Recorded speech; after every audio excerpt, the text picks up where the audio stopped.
Rich man gave up his first-class seat for old lady. Then she did this. Julian Meyer had always flown first class. Tohim, economy class, didn't exist. Just a blur of tired faces behind a curtain. He was a 32-year-old tech investor, the kind who made his first million at 26, the kind who wore tuxedos to board flights simply because he could. His seat 1A offered champagne on arrival, recliner that turned into a bed, and a personal butler named Carl, who addressed him by name. He wasn't arrogant, just detached. Life was always fast-moving, sterile, and predictable until that day. Flight LX218 Zurich to Cape Town. The boarding gate buzzed with murmurs of delay as Julian lounged in the private VIP suite, scanning investment headlines and sipping espresso. When the call came, he boarded before most even stood. Head-adjusted his cufflinks, sat down, and sank into the buttery leather seat. Noise-canceling headphones, check. In-flight menu featuring sear duck and Belgian chocolate, check. He was ready to disconnect.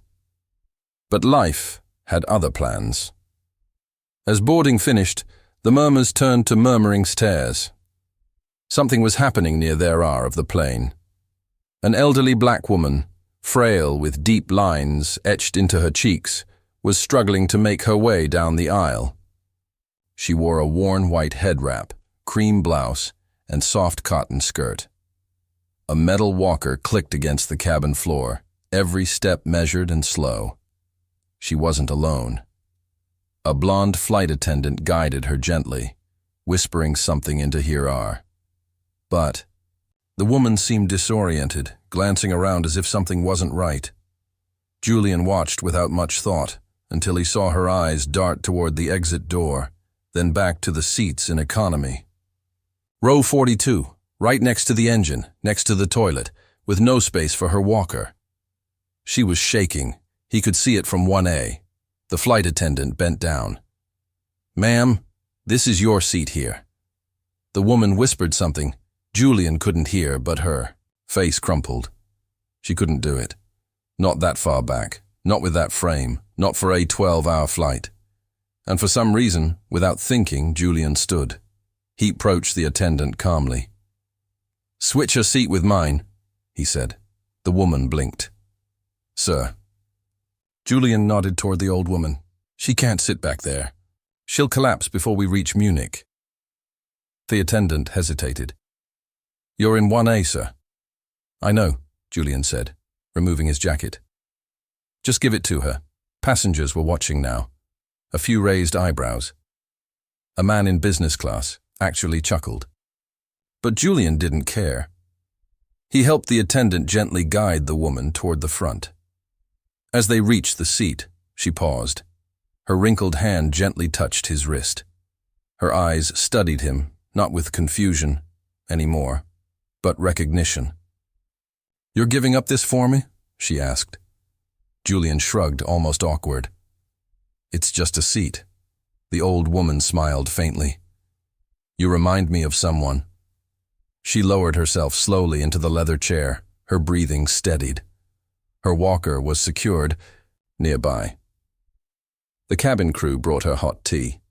She said nothing more. Julian walked back to economy. The contrast was jarring, crowded, narrow, the air thicker. His new seat didn't recline, and the tray table was sticky. Still, he didn't mind. A few hours into the flight, he looked back toward first class. She was fast asleep, the white head wrap leaning against the window, her hands folded peacefully on her lap. He turned his gaze forward, but something lingered. A thought. What if that was your grandmother? What if no one had noticed? When the meal cart came by, Julian refused the food. The woman beside him offered him a biscuit from her own bag. He thanked her.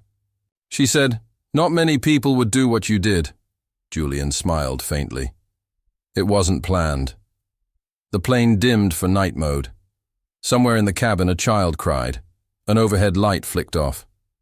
And Julian, for the first time in a long time, didn't feel like escaping. He felt present. As the flight neared its end, passengers began waking, stretching, rubbing their eyes. Julian stood to stretch his legs and wandered toward the front, not out of vanity, but curiosity. He peeked into the first-class section, unsure if she'd still be there. She was awake now, sipping warm water, her posture wriggled despite her frame. As he approached, she looked up and smiled knowingly this time. "Come," she said, patting the empty seat beside her. "Let me tell you a story." Julian hesitated, then sat. The old woman reached into her bag and pulled out a folded piece of paper. Carefully, she handed it to him. "I'm not just a passenger," she said. Julian unfolded it, and his eyes widened. Julian stared at the paper in his hand. The document was aged, the ink slightly faded, but the signature at the bottom was unmistakable. Dr. Neota Elena, Heblinked. That name. He'd seen it before on a humanitarian award show broadcast months ago. She was a legendary African medical anthropologist and philanthropist. She'd built clinics in war zones, established women's shelters in 12 countries, and once personally negotiated peace between two rival communities in the Congo Basin, a living legacy. He looked up, stunned. "You, your doctor, Elena?" She smiled gently, eyes sharp and full of life. "I used to be. Now I'm mostly bones and memory, but I still remember good men when I meet them." Julian felt heat rise in his cheeks. I didn't know." She chuckled softly. "You weren't supposed to. That's what made it real." He looked at the seethe, had given up. Suddenly, it felt even more important than he had realized. Dr. Linga took his hand in hers, her skin paper thin, but steady. "Do you know why I was traveling in economy?" she asked. Julian shook his head. "Because I wanted to disappear for a while. I've been dealing with boards, government speeches. I just wanted to go back quietly, see my old home, not as a title, just a woman." She looked out the window. "But my body no longer listens to me pride. I thought I could make it through that seat, but I couldn't. Then you came." She turned back to him. "You gave without knowing who I was. You didn't expect a thank you. You just acted." Julian shrugged. It just felt right. She opened a worn leather notebook and began writing. "Then I will offer you something." Julian blinked. "What?" She glanced up. "A gift. One that can't be bought." She tore out a page, folded it neatly, and handed it to him. "Give this card to any of my offices. I only give out 3 a year." Julian slowly opened it, written in delicate script with the words, "Lifelong access to the Elena Global Trust.